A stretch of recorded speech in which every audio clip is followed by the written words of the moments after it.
Reading the Classic of Tea, authored by Lu Yu in China.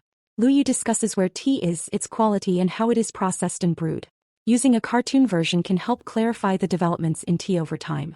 The Grand Treatise on Tea is a book by the Chinese Emperor Huizong.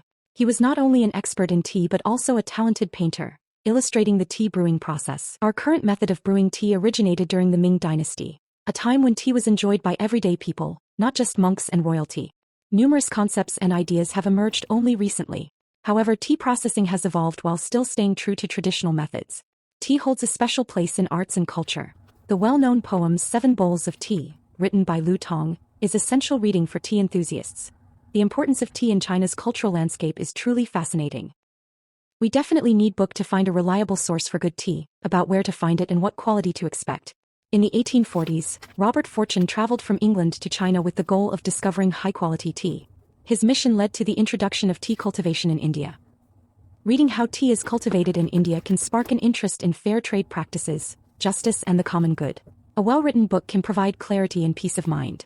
Cherished by drinkers for thousands of years. Values of tea can be supported by biochemistry as well.